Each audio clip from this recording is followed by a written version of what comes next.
நேபாள் நாட்டின் பிரதமர் பதவியிலிருந்து KP ஷர்மா ஒலி ராஜினாமா செய்திருப்பதான அன்னை தகவலை நாம் பார்த்து வருகிறோம். நேபாளத்தில் 2வது நாளாக இளைஞர்கள் போராட்டத்தை முன்னெடுத்திருக்கும் நிலையில் சமூக ஊடக தடைக்கு எதிரான போராட்டத்தில் 19 பேர் கொல்லப்பட்டதற்கு பொறுப்பேற்று பிரதமர் பதவி விலக வேண்டும் என போராட்டத்தில் ஈடுபட்ட நபர்கள் தெரிவித்திருந்த நிலையில் தற்போது பிரதமர் ராஜினாமா செய்திருப்பதான அண்மை தகவலை நாம் பார்த்து வருகிறோம். விவரங்களை செய்தியாளர் மதியழகன் வழங்க நாம் கேட்கலாம். மதியழகன், தற்போதைய நிலை என்ன?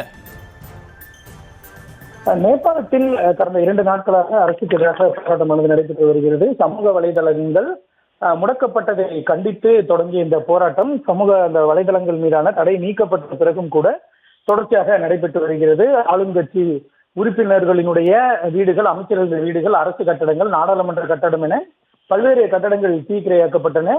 இந்த நிலையில் தற்பொழுது தொடர்ச்சியாக போராட்டமும் நடைபெற்று வரக்கூடிய சூழலில் எந்த நேரமும் ராணுவம் ஆட்சி பொறுப்பை ஏற்கலாம் என்ற தகவல் வெளியாகி வந்த நிலையில் தற்பொழுது நேபாளத்தினுடைய பிரதமர் KP ஷர்மா ஒலி தனது பதவியை ராஜினாமா செய்திருக்கிறார். இது தொடர்பாக அதிகாரப்பூர்வமான கடிதமும் தற்பொழுது வெளியாகி இருக்கிறது. 2 நாட்களாக தொடர்ச்சியாக போராட்டம் நடைபெற்று வரக்கூடிய சூழலில் துப்பாக்கிச் சூட்டில் 19 பேர் வரை உயிரிழந்திருப்பதாகவும் தகவல்கள் வெளியாகி இருந்த நிலையில் தற்பொழுது KP ஷர்மா ஒலி தனது பதவியை ராஜினாமா செய்திருக்கிறார். இவர் 2023 முதல் 24ஆம் ஆண்டு வரை பிரதமராக எதிர்க்கட்சி தலைவராக ஏற்கனவே இருந்தார். இந்த நிலையில் பிரதமராக 2022ஆம் ஆண்டிலிருந்து KP ஷர்மா ஒலி இருந்த நிலையில் தற்பொழுது இவர் இந்த பதவியை ராஜினாமா செய்திருக்கிறார்.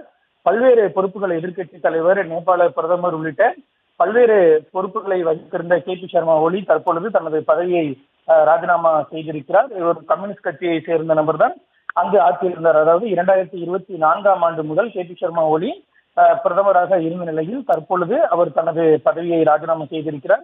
KP ஷர்மா ஒலி எந்நேரமும் வெளிநாட்டிற்கு தப்பி செல்லலாம் என்ற ஒரு தகவலும் வெளியாகி இருந்தது. மேலும் போராட்டம் உச்சகட்டத்தை எட்டி இருக்கக்கூடிய நிலையில் தாம் நாட்டை விட்டு வெளியேறுவதற்கான வசதிகளை செய்து தருமாறு ராணுவத்திற்கு அவர் கோரிக்கையை விடுத்திருந்ததாகவும் தகவல்கள் வெளியாகி இருந்தன.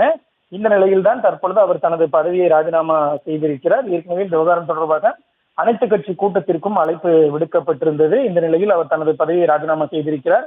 எனவே ஏற்கனவே வெளியான தகவலின் அடிப்படையில் அவர் வெளிநாடு தப்பி செல்வாரா அல்லது வேறு என்ன மாதிரியான நிலைமை அங்கு நிலவ போகிறது என்பதை நாம் பார்க்க வேண்டும். ஏற்கனவே இலங்கை, பங்களாதேஷ் உள்ளிட்ட நாடுகளில் இது போன்ற அரசுக்கு எதிரான போராட்டங்கள் நடைபெற்று ஆட்சி பொறுப்பில் இருந்தவர்கள் விலகிய நிலையில் தற்பொழுது நேபாளத்திலும் இது போன்ற ஒரு நிலையானது ஏற்பட்டிருக்கிறது.